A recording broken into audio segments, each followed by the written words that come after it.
नमस्कार, मैं रवीश कुमार। आप जिस कमरे को कैमरे की नजर से देख रहे हैं, उसका हर जर्रा जमीन पर गिरने के लिए बेताब है। यह एक सैंपल है भारत की तमाम योजनाओं का, जो लोगों की जान बचाने के लिए बनाई जाती हैं। हमें देखना चाहिए, ये कमरा बताता है कि कभी कभी कोई योजना जानलेवा भी साबित हो सकती है। हम एक हॉस्टल में हैं, अनुसूचित जाति के गरीब छात्रों के विकास के लिए बनाए गए छात्रावास में मौजूद हैं, देखने के लिए कि वो सुविधाएं कैसी हैं, वो वादे क्या हुए जो इन्हें एक मुकाम पर पहुंचाने के लिए आपसे किए गए थे। हॉस्टल की हालत आप इस रिपोर्ट में देखेंगे और अंदाजा लगाएंगे कि मंच पर खड़े होकर बोल देना और जमीन पर लागू होने में कितना फर्क है।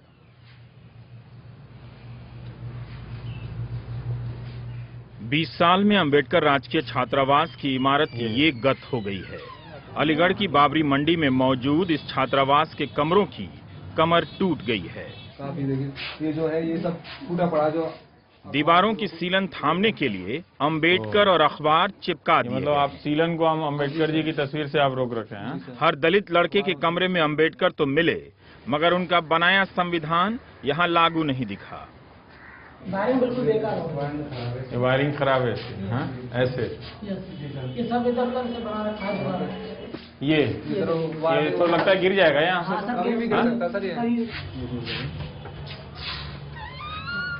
इतनी सी कम रोशनी में पढ़ रहे हैं आप? किस विषय के छात्र हैं? एमए इंग्लिश से कर रहा हूँ। एमए इंग्लिश से कर रहे हैं आप? कपार पर बिजली के तार खतरे की चेतावनी की तरह लटके हैं। 27 साल पुरानी चौकी के पाए की जगह ईंटों ने ले ली है। 1999 की पुताई के अवशेष अब भी दीवारों पर मिलते हैं। ये आइए आपको हम दिखा रहे हैं। ये डाइनिंग हॉल हमें 2004 से बंद है। इसमें कितनी सरकारें बदल गई, कितने लोग आए गए, लेकिन 6 साल होने जा रहे हैं जो ये यहाँ पर मेस था। एक रसोइये की व्यवस्था होती है ना सरकार की तरफ से। 3 लोग मिलते थे सरकारी तरफ से। हाँ। लेकिन अब वो नहीं है। 3 रसोइये मिलते थे। 3 रसोई मिलते। एक रसोइया है, वो आता है और वार्डन ऑफिस में, वहाँ पर समाज कल्याण विभाग में उनके समाज कल्याण अधिकारी के पास रहता है। उनकी निजी सेवा में या दफ्तर के काम में? निजी सेवा दफ्तर का में काम करता है और दोनों काम करता है। यहाँ रहने वाले ज्यादातर छात्र गरीब अनुसूचित जाति परिवारों के हैं।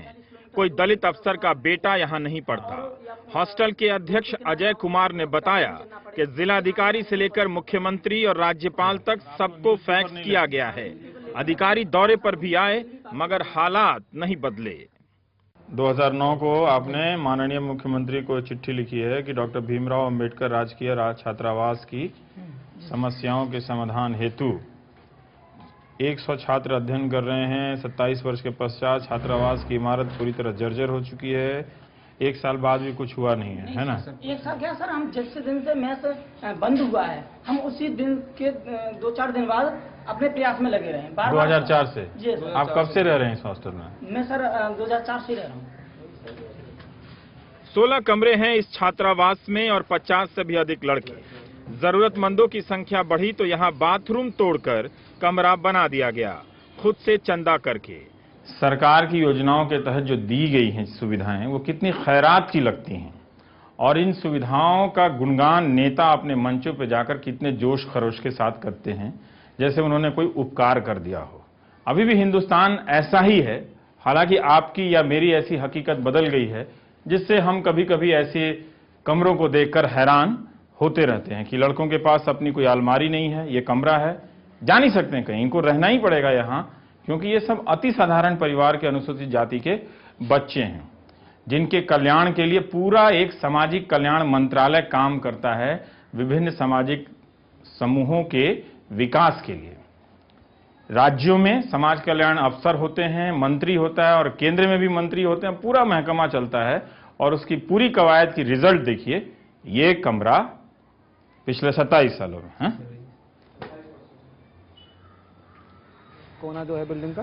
हाँ। इस तरह के हॉस्टल बनते तो केंद्र के पैसे से हैं, मगर रखरखाव की जिम्मेदारी राज्य सरकार की होती है।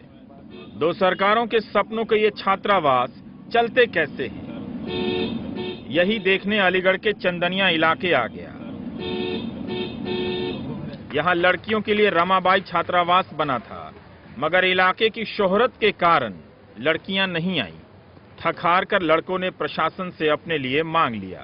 छात्रावास के लिए जो भी सुविधा है वो हमें मुहैया कराई जाए। हाँ। तो वो यही कहते हैं कि लड़कियों के लिए छात्रावास है, आप इसमें यानी मौखिक तौर पर ही रह रहे हो, ना कि लिखित में कोई ऐसा आदेश नहीं है। जैसे तुम्हें फिर प्रशासन यह भी तो बताए कि जब यहाँ लिखित रूप से लड़कियां नहीं रहती हैं तो क्यों यहाँ मरम्मत के नाम पर लाखों रुपए खर्च किए गए। किए भी गए तो उसकी हालत इतनी दयनीय क्यों लगती है। ये बाथरूम है आप? हाँ, ये बाथरूम है, ये लेटरिन है, जैसी है वैसी है। आप ये कह रहे हैं कि ये पहले बेहतर था, इसको तोड़ के बनाया गया और खराब कर? इससे बेहतर था वो। अच्छा, बेहतर है इसलिए था कि उसमें पानी ही नहीं रुकता था। ये टूटा पड़ा है, ये गेट है ना, इसमें से पंखा भी नहीं है, पंखा ये तरफ से लगा हुआ है। हमने आपस में 4-5 लड़के हैं, हाँ। उससे कंबाइन कर लिया। यह गजराज है, गरीब मजदूर का बेटा। गजराज एक तरफ से 35 किलोमीटर साइकिल चलाकर अलीगढ़ आता था कॉलेज के लिए। 70 किलोमीटर साइकिल चलाने के बाद शरीर में कुछ बचता नहीं था। बीएससी फेल हो गया, दोबारा कॉमर्स में एडमिशन लिया। दलित छात्रावास ऐसे ही छात्रों के लिए है। 33 किलोमीटर दूर से साइकिल चला के आते थे। कितने समय पहले की बात है? 2 साल पहले। 70 किलोमीटर आप साइकिल चलाते थे? पर डे जाना आना। अरे गजराज, जी सर, दिल्ली के लोग विश्वास नहीं करेंगे। बहुत फल पड़ जाते थे तीसरे चौथे दिन सर। गजराज की तरह ज्यादातर लड़के 400 से 500 रुपए महीने में गुजारा करते हैं। रोटी सब्जी के अलावा कुछ नहीं खा पाते। अखबार खरीदने की क्षमता नहीं है। सरकार की तरफ से व्यवस्था नहीं है। इन्हें शिकायत करने के लिए कलेक्टर ऑफिस पैदल जाना पड़ता है। मैं मनमोहन सिंह जो भी कहते हैं मान लेता हूं कि देश का बहुत विकास हो गया है, जीडीपी बढ़ गया है, इसलिए मुझे विश्वास नहीं हो रहा है कि मैं एक ऐसे छात्र से भी मिल रहा हूं जो पेपर नहीं खरीद सकता है, या फिर जिसको 4 किलोमीटर दूर पैदल चल के जाना पड़ता है। और तुम ही नहीं हो, मतलब बहुत सारे ऐसे यहाँ पर ऐसे छात्र हैं जो ऐसे हालात में रह रहे हैं। तो इस देश को तो देखना पड़ेगा कि अपने विकास की चमक के पीछे का अंधेरा कैसा है। सवाल इसका नहीं है कि मैं विश्वास करता हूँ या नहीं करता हूँ, सवाल उनका है जो 70,000 करोड़ रुपए खर्च करने के बाद तालियां बजा रहे हैं कि हिंदुस्तान भी कुछ करके दिखा सकता है। तो आप 400 रुपए में कुछ करके दिखाइए। तो खुद इनको कई साल बने इस छात्रावास की वार्डन अभी आई हैं, कहती हैं कि शिकायतें भेजनी शुरू कर दी है, मगर कार्रवाई का इंतजार बाकी है। सरकारी जमीन को खाली छोड़ना भी बेकार है, तो हमने लड़कों के लिए इसको करवाने के लिए पूरे प्रयास किए हुए हैं। अच्छा, तो उसमें वक्त लगेगा। ओ हाँ, वो तो सरकार का काम है, वक्त लगेगा। एक मीटिंग में ये, लेकिन जहां कार्रवाई हुई है उसकी हालत देखिए। लाखों रुपए खर्च हुए इस हॉस्टल की मरम्मत पर कुर्सियों की सप्लाई इतनी घटिया हुई कि 3 महीने में उनके प्राण पखेरु उड़ गए। और ये आप कह रहे हैं कि ये जो कुर्सियां हैं वो 3 महीने पहले मिली हैं?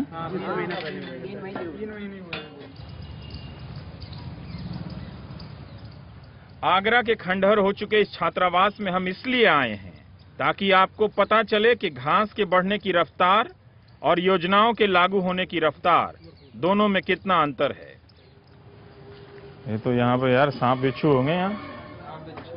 इसे बंद कर दिया।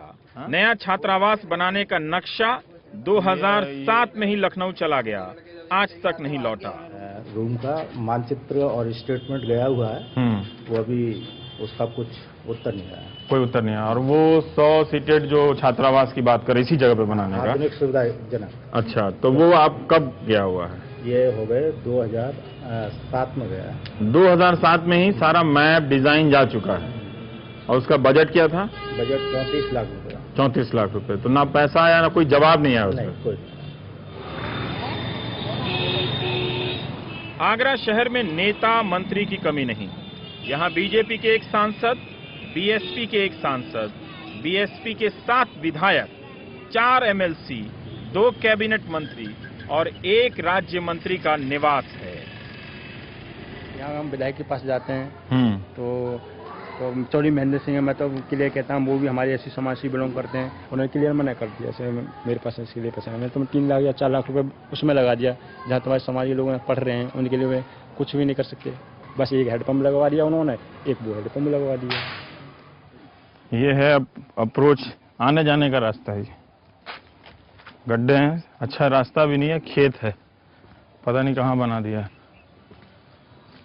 अपनी सफेदी के बूते चमकने का धोखा दे रहा ये अंबेडकर राजकीय छात्रावास खेड़िया मोड़ पर है। खेत में बना है। 45 लाख रुपए खर्च हुए इसकी मरम्मत पर। हालत देखिए। लड़के बताने लगे कि पंखा आया मगर सबको नहीं मिला। हॉस्टल की तरफ से सर नए पंखे आए थे सर। हाँ। हमने देखो वो लगा हमारे कमरे में, पुराना दे दिया, फुका हुआ वो हमने भरवाया था रिश्वत देते हुए। और नया पंखा कहाँ गया? वो मैडम सर ले जाते। ये फुका हुआ पंखा लगा दिया हाँ? नए पंखे की जगह। हाँ सर। सरकार तो दलित छात्रों को यह हॉस्टल फ्री में देती है मगर वार्डन ने भी कथित रूप से रिश्वत वसूलने का रास्ता निकाल लिया। हमसे सहज होते ही छात्रों ने जो कहा उसे सुनिए। बताते हैं, किसी को बताना नहीं। तो वार्डन ने आपसे 6,500 रुपए? हाँ सर। आपसे भी लिए थे? सबसे लिए। आपसे सभी कितने? से लिए हैं सर इसमें। मुझसे 5,000। आपसे 5,000 रुपए। आप लोगों ने पैसे क्यों दिए जब सरकार ने फ्री का इंतजाम किया है? एडमिशन नहीं कर रहे थे सर, भगा देते सर। अनुसूचित जाति के हॉस्टलों पर नजर रखने के लिए पूरी प्रक्रिया है। राज्य स्तर का बड़ा आईएएस अफसर मौके पर जांच करता है। केंद्र के सामाजिक अधिकारिता मंत्रालय की एक हॉस्टल समीक्षा कमेटी है जो अपना काम नहीं कर रही है। पिछली जो सरकार थी, जब मीरा कुमार जी उसकी मंत्री थी, उनके टाइम में नियमित साल में 2 बार मीटिंग होती थी। लेकिन मैं इसे दुर्भाग्य कहूंगा कि जो नए मंत्री हमारे बने हैं भारत सरकार के सामाजिक न्याय मंत्रालय के, उन्होंने अभी 1 साल से कोई मीटिंग नहीं की है। मैंने उनके लिए लिखा भी है। गाजियाबाद के इस अंबेडकर हॉस्टल का हाल देखिए। नाले के पास बना है। यहाँ कुछ ही महीने पहले लाखों रुपए मरम्मत पर खर्च हुए। टाइल्स लगी फिर भी बाथरूम की हालत खराब है। तो आप ये कह रहे हैं कि इसकी हालत यह है कि यहाँ का जो स्वीपर है वो वेलफेयर साहब के यहाँ काम करता है और यहाँ कभी नहीं आता है? आते हैं वीक में 2 दिन आगे 3 दिन आगे। 3 महीने पहले लगा यह वाटर फिल्टर काम नहीं करता। दीवारों की रंगाई उतरने लगी है। डीएम साहब आ रहे थे यहाँ पे, तो उसने क्या करता, एक रात में पूरा हॉस्टल पोता था। सफाई कर दी थी? पूरा हॉस्टल पोता था, पुताई करी थी इसकी। जहाँ टूट रहा था हमारे रिपेयर करा, वहीं पे पुताई मार दी। वो अगले दिन सब झड़ के छुट्टी। पहली बार इस कमरे में रेडियो के दर्शन हुए। फिर भी इन छात्रों को जो मेज और कुर्सी दी गई उसकी साइज देखिए। ग्रेजुएशन के छात्रों को प्राइमरी की मेज कुर्सी। हुक्मरानों से दिल टूट गया हो तो इस बात से दिलासा दे सकते हैं कि 6 हॉस्टलों में बिना बताए गया और जब भी गया लड़के अपनी मेज पर पढ़ते मिले। लगन में कमी नहीं, बस लागू करने वालों की नीयत ठीक नहीं। ब्रेक के बाद मिलेंगे एक ऐसे अफसर से जो अपने चेहरे पर 7 गोलियां खाने के बाद उसी उत्तर प्रदेश के समाज कल्याण विभाग में ईमानदारी के लिए जान देने की बात करता है।